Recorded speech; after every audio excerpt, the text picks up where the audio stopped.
Okay, good morning everybody. So here we are at the Buckhorn Quilt Show, and this is my building. I'm the featured quilter, and so this is what it looks like inside, and the doors at the back do open.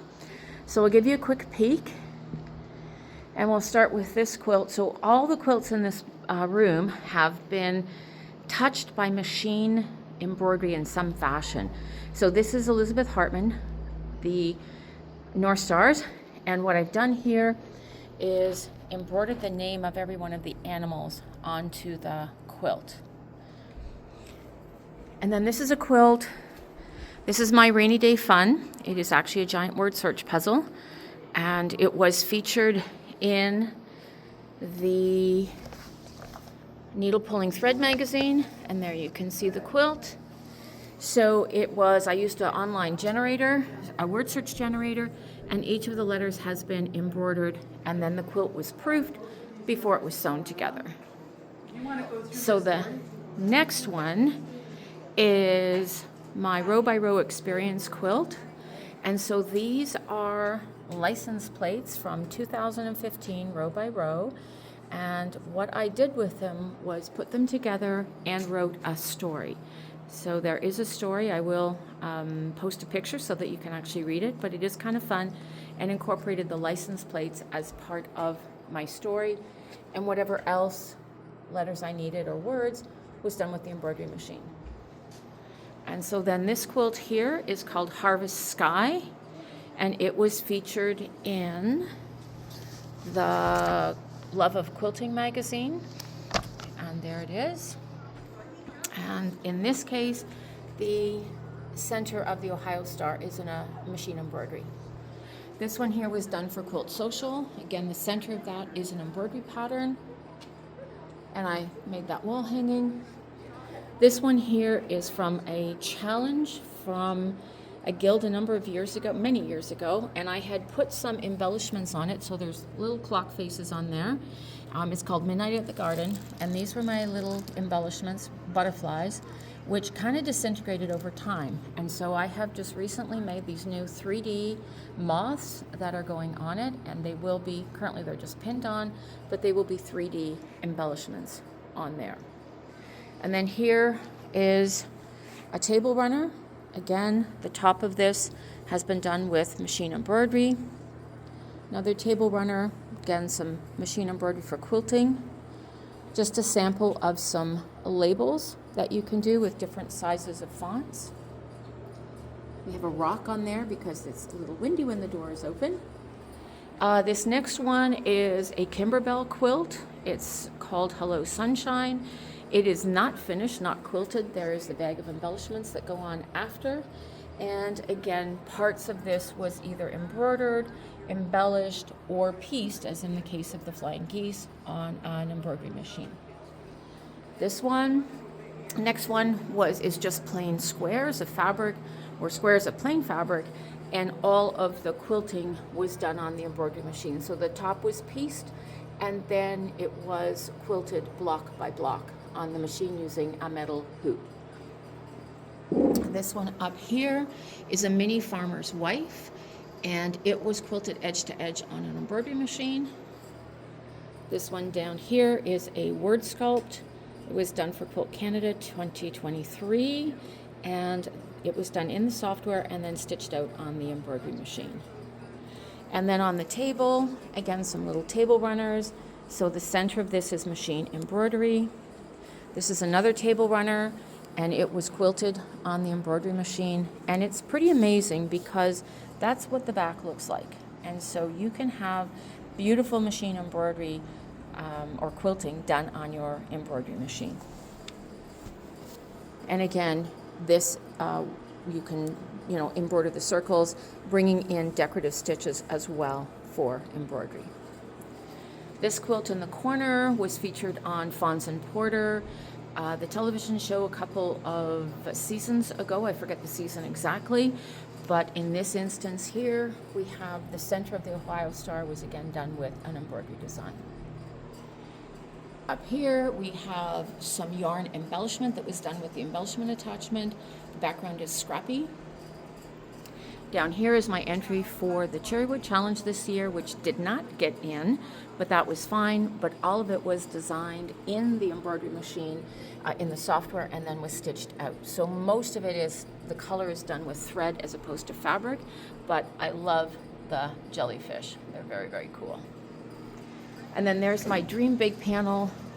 The Dream Big panel, again, was quilted with embroidery. There are 52 hoopings on that, which was quite a task, took a long time, but it was a lot of fun and some amazing detail. It was a pattern that I purchased from a company called Stitch Delight. And then here's some smaller items. So there is a placemat, purchase placemat. I love doing two-sided things. So if you look at it, kind of go, well, which side is the real side? It's kind of hard to tell. Little wall hanging with words. I love doing this. Again, it was created in the Quilt Block Wizard in the software and quilted and appliqued in the hoop. These ones I just included because it's kind of fun. Just talks about different colors of thread that you would use for quilting. This one here is blending in, and both of these two are cream. And I'm not going to tell you why one shows up more than the other. That's for you to figure out. Two little placemats done with clip art. So here's one where it's finished with the satin stitch around the edge, but really nice way to make a placemat and have some applique and easy to digitize. There's my little bat placemat to get that out for Halloween. This was a design that came through the Creative 8 blog on the Wi-Fi enabled embroidery machine, and then I just used some fabric to finish that off. Here's another little table runner, and this one here has place for putting crystals, hot fix crystals on it, which is kind of fun.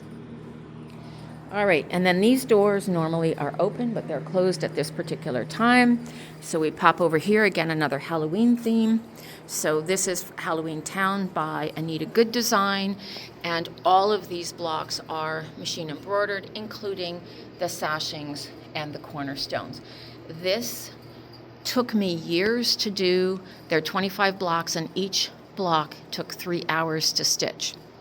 But it's a lot of fun, and it's fun to hang it up for Halloween. Then this is something that I'm working on currently, and these are witches.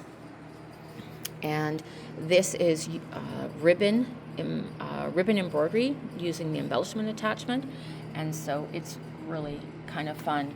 And the hair is different on each. I still need to do a little bit of trimming on here. Okay, that's the other one.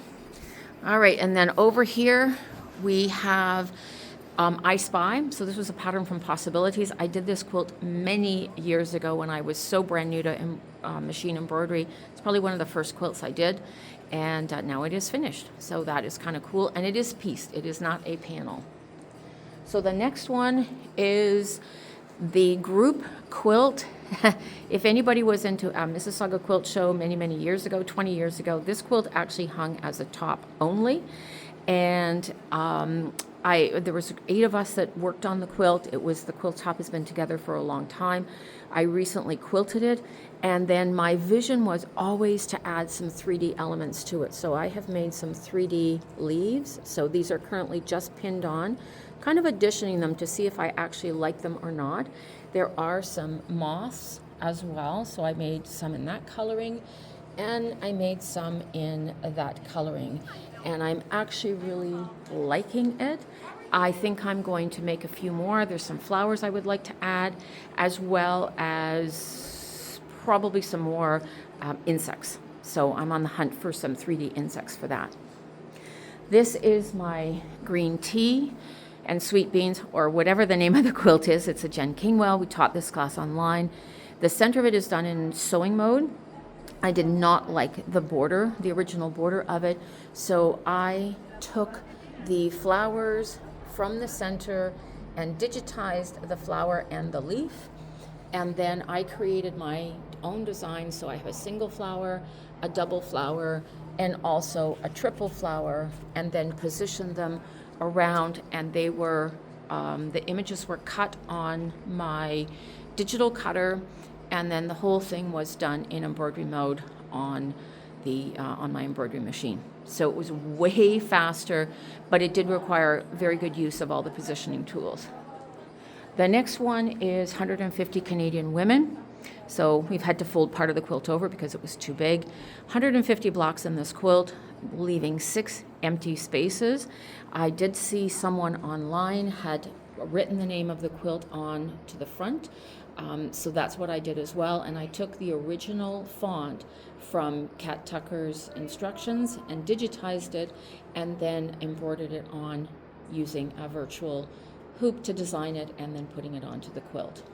Now, I wanted to keep all 150 names of the women intact with the quilt, and there wasn't really room to put them on the front, so what I have done was I actually embroidered them all onto the backing of the quilt. So it is not quilted, but when it is, then this will all fit on nicely into the back. And the final quilt is this one here. This is called Heartfelt Sampler, and it was a quilt that we taught online as well. And I love the quote that I put on. So it says, "Your world will expand for every step you dare to take outside of your comfort zone." And for me, working with brown was a little bit of a challenge. I'm not a big brown quilt person, but I absolutely love the way that it turned out. And then again, there are some smaller items that I've just brought. This is photo digitizing, and then there's some cross stitching, and then some other smaller items that I have made as well. So and then in the center, I have a couple of items that I'm working on. My Epic 3 is hiding underneath that quilt, as well as my digital cutter. So there you go. That is, and here's just a little bit about the show. Probably can't really read that, but that is what the show is at Buckhorn. So if you get a chance, well, you probably won't get a chance because once this video is posted, the show will be over. But thanks so much for looking, and hopefully this will encourage you to do some machine embroidery on your quilts. Thanks very much. Bye.